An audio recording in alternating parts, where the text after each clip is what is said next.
Welcome back, everybody. This is the thejonnymar, and I'm continuing with Nomad and the World Eaters. Last time we did a rematch with Dio in Raid, and now we have another battle to take on. So why don't we do that? I wonder who the second encounter is going to be with here in Raid. Another familiar face. What's all this commotion? Hey. You're that troublemaker from the other day.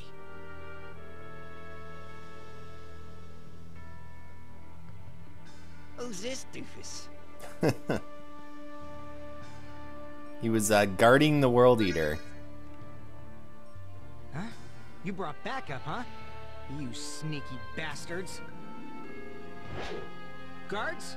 Take them prisoner. These are the lapdogs of those spineless Narids. But sir, none of them have any tattoos, and they're not anywhere near giant. Silence! I didn't ask for your opinion. I gave you an order. Yes, sir. Now go! Oh man. Lots of enemies and the introduction of a new enemy type that we'll talk about in a second. As you can see, we're on the eastern side of the map now. This massive map that they wanted to reuse. So we have all of these different enemies to take on, including this new character class called the Saboteur, which is actually a very awesome class. So if you have them leading a party, you can actually put little mines down in the ground that the enemy can run over and hurt themselves before they get to you. But otherwise, you can put them in the back row and they will do an entire enemy party attack, which is pretty cool, although it's not the strongest ability. It is very useful because, again, it attacks every enemy in the party. So it's very rare in this game to have that type of ability. In fact, there's only a couple classes that can do it. So I will be recruiting some of those as soon as we gain access to them, which is actually right after this battle.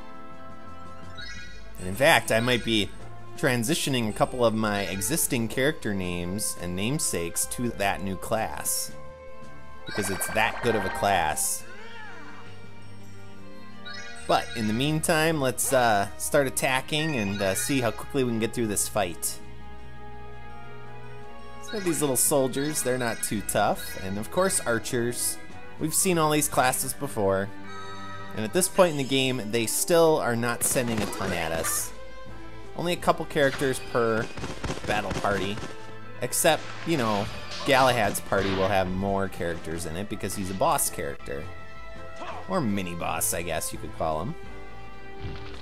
Now, I never really understood the whole giant and tattoo thing. I guess Galahad made that up to kind of account for why he lost to us at the World Eater. But that never really made sense to me. But yeah, I'm assuming that it was a rumor, or he just used it as a way to kind of save face. Now, in my last episode, I unlocked a new room to use, and that is called the Servant's Cage. And that's a really good room, actually, for our purposes. Come on, finish it off. There we go.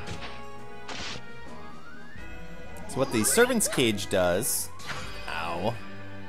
My mage was almost destroyed there. Is it reduces your stamina use by 50%. Now, in a short battle, that's not necessarily a good thing, because it keeps you from getting your special abilities very quickly.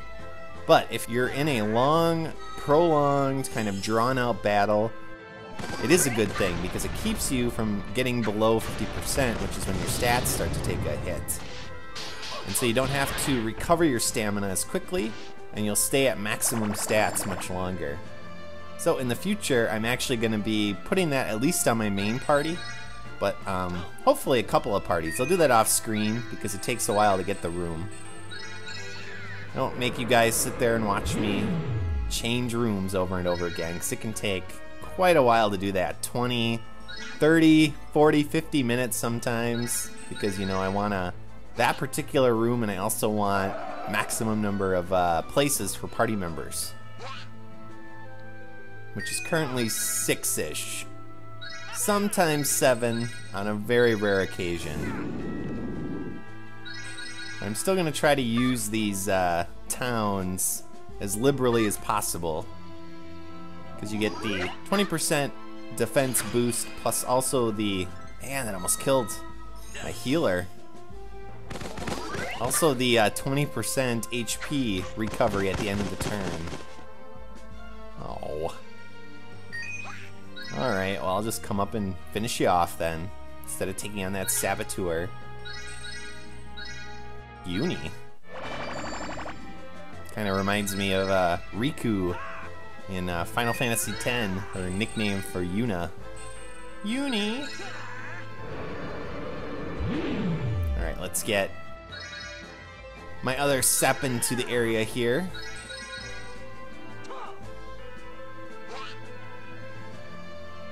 Galahad's gonna hang out down there. He doesn't really come after you until really late in the battle. He'll just stay on his little town there, and you want to try to draw him off that, because if you let him stay on the town, he's pretty tough to take out. Alright, so let's show off the Saboteur class. Take him out with Danette. Yeah, we'll just do our normal attack. I should be able to kill the leader, since it's in the second row. Oh yeah. Goodbye.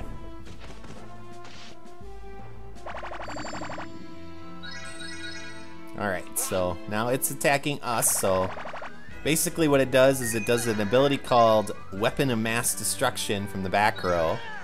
And it kind of sends this little remote control car at you that hits everybody. And then it also, if it's in the middle row, it'll do a bomb attack that'll hit a whole row of enemies. So, useful abilities. The only issue, again, is that basically it's weaker. Now, it's about the same strength level as your archer, but a little weaker, and it doesn't kind of line up as well in terms of affinity with other characters. So you kind of lose the heart affinity kind of bonuses as well, most of the time anyway. Yeah, this is going to be a struggle. Might as well use my special ability. Maybe he'll actually do it, since the leader is in the middle. Let's see. Oh yeah. Wow.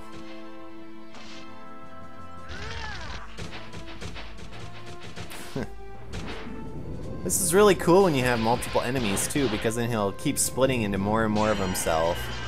That little jump kick animation. You can have 6 or 9 of them on the screen at one time.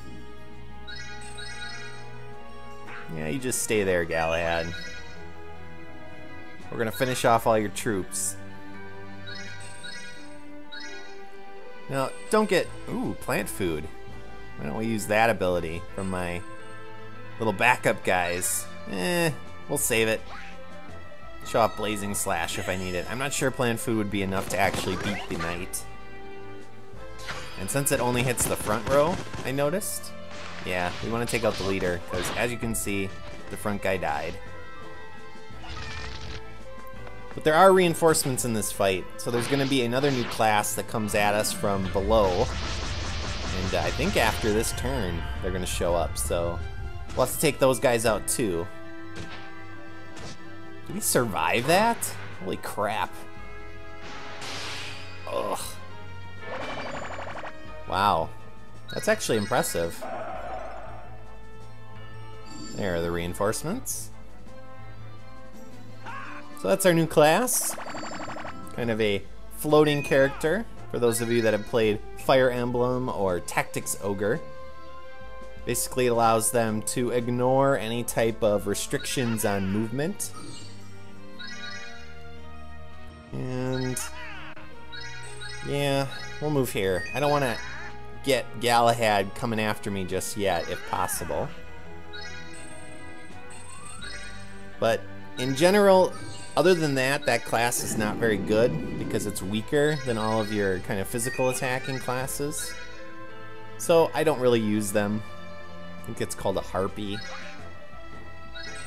We'll see it once I finish this battle off, and I can actually do the plant food this time, since they're both in the front row. If they survive, that is. Yeah. Oh yeah, they'll survive. So let's see what this looks like. I'm not sure I've ever used this ability. Well, kinda cool. Didn't do a ton of damage. Oh. Poor Danette. Now these are probably all gonna attack Danette, and he's gonna attack this party, isn't he? Well, I'll come at him from behind with my main party.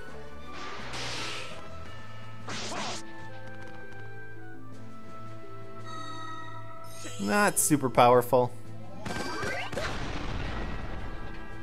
Now the tough part is going to be Galahad, of course.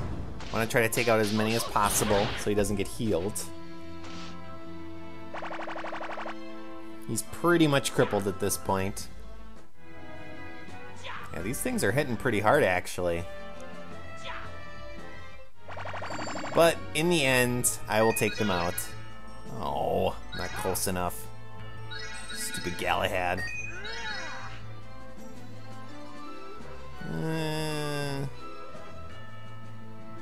Yeah. Let's try to go as far as possible. Since I have the Gladiatorium, that'll give us some extra bonuses to our attack power. Can you survive? Oh no, you're done for. Punch, punch, punch. Death.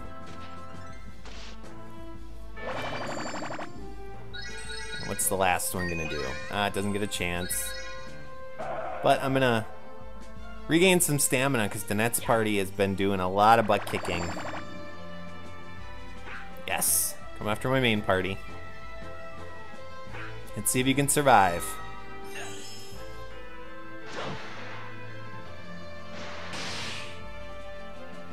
'Tis just a flesh wound. It's only a scratch. Can you survive? Yes. But you will not survive my counterattack right now. And just to be sure, I'll do a Demon Blast. I don't think he's gonna survive the initial volley. But yeah, just do this fight as quickly as possible. There's really no reason to dink around or stall.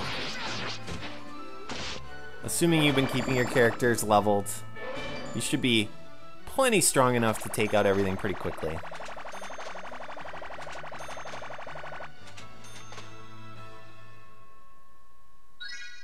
What do you think about that, Galahad? Damn it! We can't afford to stir up this beehive. They're not that tough. Bring it on. I mean, that's a lot, but they're not very strong. Oh man, they're back! Let's get out of here. You got it. Let's get out of here. We have to go back to the camp in Hidden Tree Forest.